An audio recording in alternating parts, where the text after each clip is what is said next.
Petit mot avant de commencer cette vidéo, je sais pas s'il y en a qui ont remarqué, mais ça fait genre au moins 3 mois que j'ai pas sorti de vidéo. La dernière vidéo c'était genre 3000, maintenant vous êtes presque 30 000. C'est fou! D'ailleurs au passage je remercie Chinis et je remercie Doc7 qui pour les tremplins. Et bien sûr bienvenue à vous tous au 27 nouvelles personnes, enfin installez-vous, on est bien. C'est même pas une vidéo idéale pour recommencer en fait. J'ai décidé de pas être influencé par le fait qu'il y avait eu une longue pause. De toute façon, vous inquiétez pas, il y a plein de trucs cool qui arrivent. Bonne vidéo et vraiment bienvenue à tout le monde, merci, c'est trop cool. Allez. Dans le premier épisode des tutos anti-créatifs, on a parlé des chaînes dites originales et chaînes cancer. Aujourd'hui, on va axer cette vidéo sur les revenus, la thune. Et pour ça, on va ajouter une troisième catégorie à l'équation, ce que j'appelle les youtubeurs formateurs. Des gens qui ne sont pas du tout là pour vous divertir, mais bien pour vous vendre des formations en ligne. Je suis un créatif et bienvenue dans ce 4e épisode des tutos anti-créatifs.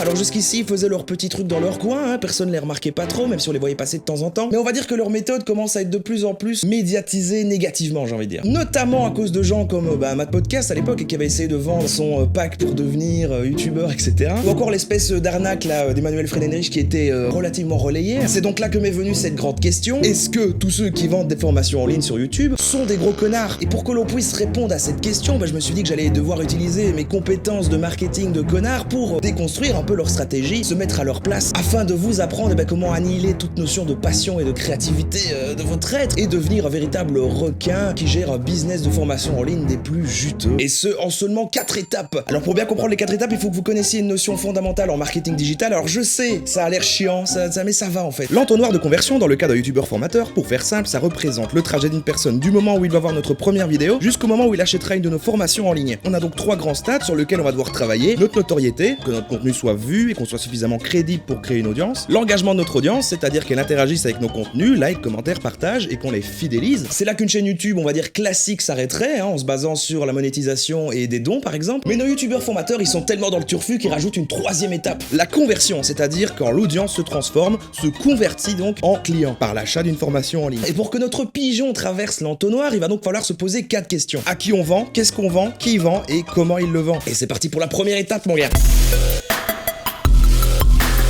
Arrête d'essayer de faire comme tous ces youtubeurs qui connaissent rien au business, qui sont pas des entrepreneurs, qui ont comme seule référence des rockstars qui ont juste envie de devenir une rockstar. Choisis la deuxième option, choisis l'option qui consiste à être un entrepreneur, à avoir un business model qui est sain, à avoir des clients, à avoir des produits à vendre et à considérer ton audience comme des prospects. Comme je l'ai dit juste avant, pour une chaîne telle qu'on les connaît, qu'elle soit cancer ou non, les revenus vont reposer sur la pub avant et pendant la vidéo, sur les dons, des placements de produits, du sponsoring, etc. Mais dans tous les cas, il s'agit d'un modèle économique qui nécessite d'avoir beaucoup d'abonnés. Mais heureusement pour nous, c'est fini tout ça. Mais oui. T'inquiète pas. Si vous avez uniquement envie de thunes mais pas de célébrité, ces gens ont trouvé la solution. Quelques milliers, voire même juste centaines d'abonnés peuvent suffire. On a juste besoin d'une quantité suffisante d'abonnés qualifiés, ce qui veut en gros dire des abonnés qui crachent de la thune quoi. Hein, ouais. Au lieu de suivre les tendances et d'essayer de viser le marché de masse, on va se placer dans une petite niche et on va créer du contenu hyper spécifique pour une audience hyper spécifique avec bien sûr une offre cohérente derrière à vendre. Hein. Tu vas me dire oui, mais t'as dit que si on n'est pas dans les tendances, on n'est pas visible et tout ça, mais écoute putain, écoute! Oh putain, il m'a saoulé. Comme je l'ai dit, on doit juste être visible des bonnes personnes, celles qui vont acheter. Bref, qu'est-ce qu'on leur raconte et qu'est-ce qu'on leur vend? 8 éléments pour rendre votre marketing plus efficace tirés du livre Le Neuroconsommateur, comment les neurosciences éclairent les décisions d'achat.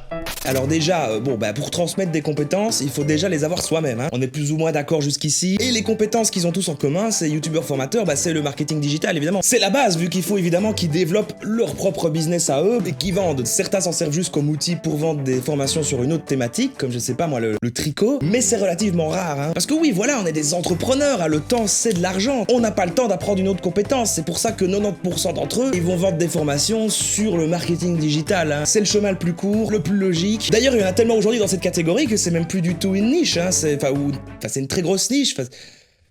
Pour un très gros... Non. Je sais pas du tout où je vais avec cette vague. Et évidemment, ça ne fait que grossir, vu que leur formation en ligne consiste à apprendre aux gens comment vendre des formations en ligne, pour que ceux-ci puissent vendre à des gens comment vendre des formations en ligne, pour que ceux-ci puissent vendre à des gens comment vendre des formations en ligne. Et ouais, tu commences à comprendre, c'est ça. Alors une fois qu'on a notre offre, on va déterminer le pourcentage qu'on va donner gratuitement pour appâter les gens en créant du contenu, et le pourcentage qu'on va vendre par après. Comprenez-moi bien, hein, c'est d'abord une offre commerciale duquel on va extraire du contenu, et pas dans le sens inverse, comme font ces youtubeurs qui parlent de leur passion là et tout ça. Bande de cons. Alors imaginez que vous avez réussi à rassembler 50 astuces pour développer son audience sur YouTube. Et ben on va faire une vidéo de quelques minutes qui s'appellera 5 astuces pour développer votre audience sur YouTube. Et en fin de vidéo, on vendra les 45 autres dans un pack de formation qui s'appelle Audience Magnet YouTube Édition. Et l'idée c'est de maintenir ce business model en créant une vidéo gratuite par jour et par exemple une formation à vendre toutes les 2 semaines. Mais maintenant on doit un petit peu déterminer de quelle façon on va vendre tout ça, tu vois, c'est oui.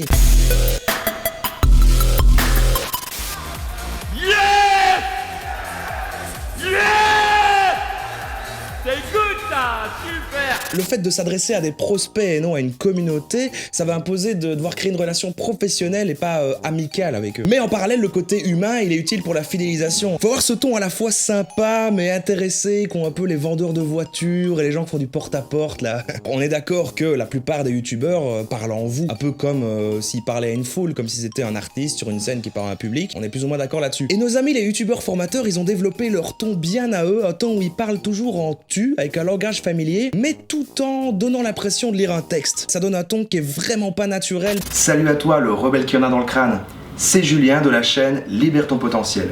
Aujourd'hui je vais te montrer 5 façons d'optimiser le trafic de prospects sur ta chaîne YouTube. Alors, prêt ? Ça va parce que ce tu, il donne un peu ce côté un peu paternisant. Un peu genre, je vais t'apprendre à devenir un homme, fiston. Ah oui, parce que oui, c'est très important d'être hautain et condescendant pour bien vendre. Genre moi, là, ça va, tu vois, j'ai déjà suffisamment l'air d'un connard. Mais si t'as l'air de quelqu'un de sympa, si t'as une tête de bon gars et tout ça, ça va être compliqué. Ça va être compliqué. Il va falloir apprendre à être un connard. Oui, si.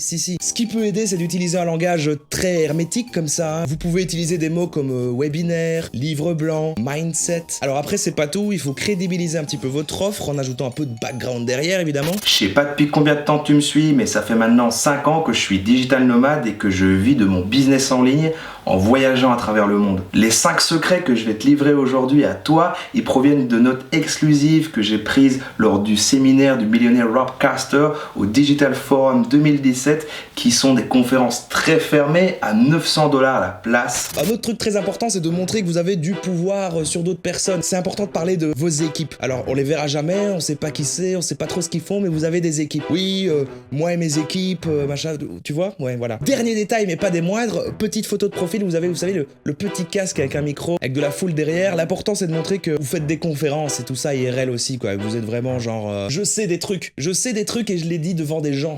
Maintenant qu'on sait qui on est, ce qu'on vend et à qui, on va devoir parler un petit peu de comment on va dérouler cette offre jusqu'à amener les gens du début jusqu'à la fin de l'entonnoir. Vous voyez cet entonnoir, on en a parlé au début de la vidéo. Oui, il voit, d'accord, il voit, oui, c'est bon, ok. Je suis vraiment une grosse merde. Salut, dans cette vidéo, vous allez découvrir comment développer votre confiance en vous de manière significative et validée scientifiquement. Alors souvent, ce genre d'offre de formation, ça aussi un petit peu entre développement personnel et développement professionnel, on sait pas trop, tout ça. La raison, elle est toute bête, c'est parce qu'évidemment, le travail, ça prend énormément de place dans notre vie. Si on aime bien son travail, on va être heureux, et puis si on gagne plein d'argent, on est libre. Ouais, la vie est sûrement aussi simple que ça, ouais, sûrement, ouais. En tout cas, ça va permettre de rajouter un côté émotionnel à une offre qui est très pragmatique, et ça, c'est important de faire rêver nos prospects. Et c'est là que rentrent en scène les valeurs, les fameuses valeurs, la liberté, l'ambition, l'optimisme. Ça va toujours être basé sur le fait de affirmez-vous, créez votre propre business, vous n'allez quand même pas avoir un patron, blablabla. N'écoutez pas ce que disent les autres, visez plus haut, soyez positif, croyez en vous, soulevez des montagnes. En gros, on doit considérer que notre prospect est dans une telle situation qu'on veut l'emmener à un espèce d'objectif idéal ici, et ce qu'on lui vend, nous, c'est le pont entre les deux. Et ce pont, on va le vendre à un segment de l'audience suffisamment mature. Rien à voir avec les MILF, les cougars et tout ça, On parle du segment de l'audience qui est prête à traverser La fin de l'entonnoir, t'as vu? Et donc à cette audience mature, on va pouvoir leur proposer un programme de formation pertinent avec le sujet de la vidéo qu'ils viennent de voir. Et il va falloir penser à deux choses: proposer un prix, puis proposer une réduction limitée dans le temps pour créer un sentiment d'urgence et d'exclusivité. Le risque de louper une occasion en or. Et à côté de ça, de renvoyer ceux qui n'achèteront pas vers d'autres contenus gratuits pour encore les faire un peu maturer, quoi. Si ces 5 astuces, elles t'ont été utiles, je me permets de te présenter mon programme de formation Audience Magnet YouTube Édition. C'est un programme intensif de 10 fois 2 heures que j'ai créé avec mes équipes et qui va te donner des astuces pour développer ta chaîne YouTube en profondeur avec des plans, des méthodes, des stratégies, des astuces. Le prix est de 499 €, mais si tu es dans les 100 premiers inscrits dans les prochaines 24 heures, tu pourras en profiter au prix de 199 €. Si je fais ce geste, c'est parce que si tu es un cerveau rebelle qui se bouge et qui a envie de vivre de son business en ligne, j'ai vraiment envie de te récompenser. Aujourd'hui, j'ai des tonnes de clients qui vivent de leur business en ligne avec seulement quelques centaines d'abonnés et qui ont déjà doublé leurs revenus en quelques mois. Donc c'est un conseil que je te donne, tu vois, moi je suis quelqu'un d'honnête. Si tu veux passer à l'étape supérieure, si tu veux profiter d'informations exclusives pour lancer ton business, tout est à toi pour 199 €. Et si t'es pas encore convaincu, je t'invite à télécharger gratuitement mon livre blanc 10 astuces pour générer jusqu'à 6 fois plus de leads sur une vidéo de vente. N'oublie pas également de noter la date de mon prochain webinaire sur le marketing digital 2.0. Moi et mes équipes, on s'engage à doubler tes revenus en moins de 30 jours. Allez, moi je te dis à demain et n'oublie pas que le seul frein qui t'empêche de lancer ton business en ligne, c'est toi-même. Et voilà, vous êtes maintenant devenu un entrepreneur, youtubeur, formateur, digital nomade de mes couilles. Et vous pouvez maintenant gagner votre vie en vendant votre savoir tout en chillant sur des plages de Thaïlande, tout ça. Mais donc la question qu'on s'est posée en tout début de vidéo, est-ce que ce sont tous des gros connards? Déjà, je pense que c'est une question d'intention et d'objectif, de mindset. Ça dépend simplement si vous voulez rassembler une communauté pour parler de choses qui vous passionnent ou si vous voulez gagner de l'argent. Si c'est la deuxième solution, je trouve que ce genre de modèle est mieux que créer une chaîne cancer parce qu'au moins, ces gens sont discrets, on les voit pas trop et ils parasitent pas le contenu des autres gens qui cherchent à agrandir une chouette communauté en créant du bon contenu. C'est au moins envahissant en gros. Et si carrément la formation derrière, elle est vraiment de qualité, elle est vraiment utile, là du coup c'est encore mieux. C'est là qu'est la question, mais ces formations, qu'est-ce que ça vaut? Alors j'en ai jamais acheté, j'en ai jamais suivi, mais il y a une chose dont je suis sûr, même si c'est la meilleure des formations, c'est quelque chose qui de toute façon n'est pas indispensable. Pourquoi? Parce que tout ce qui existe dans cette formation sera trouvable d'une façon ou d'une autre gratuitement sur internet. Pour moi, ces formations, c'est fait pour des gens qui n'ont pas le temps ou la motivation de faire les recherches par eux-mêmes et qui ont envie qu'on leur livre un savoir organisé avec un plan, une méthode, dans un joli petit paquet cadeau, mais tout est trouvable gratuitement. Et d'ailleurs, à mon sens, on apprend même mieux quand on cherche soi-même et qu'on a vraiment des objectifs de maintenant j'ai envie d'apprendre à faire ça, donc je vais regarder des tutos machin sur YouTube, puis je tombe sur un article et ensuite on crée soi-même son petit truc. Je trouve qu'on apprend beaucoup mieux comme ça. Mais voilà, je pense que tout le monde n'a pas la capacité d'apprendre de manière autodidacte ou n'a même pas simplement le temps ou la motivation. En gros, un youtubeur formateur, il vend le fait que lui a fait ses recherches et il donne ça dans un joli petit classeur bien propre que les gens n'ont qu'à prendre et lire dans l'ordre. Ils sont placés sur un marché où il y avait une demande et si ça tourne, c'est que voilà, c'est qu'il y a des gens pour les acheter. Parce qu'on l'oublie souvent, mais c'est dans ce sens-là que ça va. C'est la même remarque pour les chaînes cancer, on oublie souvent la responsabilité du viewer. Donc est-ce que c'est des connards? Pas vraiment, les mecs sont là pour d'autres objectifs, pour vendre un truc. Si jamais ce qu'ils vendent c'est un produit de qualité, voilà, ils ont leur business. À mon sens, pas vraiment. Mais vous voyez ce truc quand les youtubeurs critiquent, ils disent oui, je vais pas critiquer la personne, mais son contenu. Moi ici, je vais faire l'inverse. En fait, le truc c'est que je trouve que faire ce système, avoir ce type de chaîne, c'est pas grave, mais je ne sais pas pourquoi, mais c'est tous des connards, juste dans leur façon de parler. C'est très subjectif, je devrais peut-être pas dire ça, mais je trouve...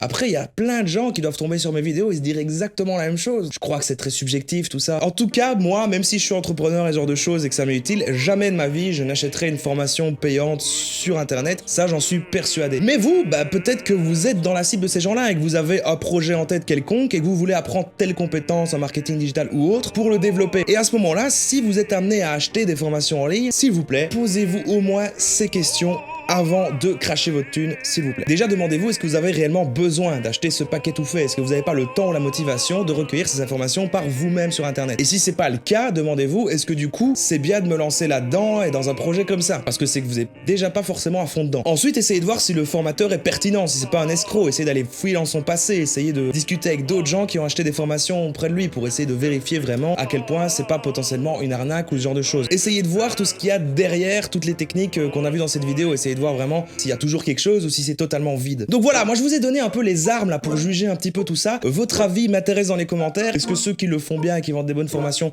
ont tout à fait le droit de le faire? Est-ce que c'est quand même des connards? Moi c'était un sujet sur lequel j'ai voulu faire des recherches et qui m'intéressait. Si ça se met, ça ne va intéresser personne. Désolé. En tout cas, si vous avez aimé cette vidéo, n'hésitez pas à mettre un pouce bleu pour m'indiquer que vous aimez ce genre de contenu. Maintenant on reprend les vidéos, hein. La prochaine sera pas dans 3 mois, hein. J'ai plein d'idées de vidéos, elles sont là, ça va rouler, donc abonnez-vous, activez la cloche évidemment pour tous ceux qui sont arrivés récemment, de manière à vous assurer d'être notifié des prochaines vidéos. Vous êtes beaucoup à être arrivés d'un coup récemment et j'ai beaucoup de questions, les mêmes questions qui reviennent un petit peu tout le temps et j'étais en train de me dire peut-être faire une FAQ, mais bon je trouve ça un peu naze. Est-ce que c'est pas un peu naze de faire une FAQ? Je sais pas. Posez toutes vos questions dans les commentaires. S'il y a beaucoup de questions, qu'elles sont intéressantes et ce genre de trucs, j'en ferai une. Si je vois que ça tombe à plat et que tout le monde c'est nul, enfin j'en ferai peut-être pas. Et à l'inverse, si c'est nul, dites-moi non, c'est nul. Faut pas une FAQ, mec, non.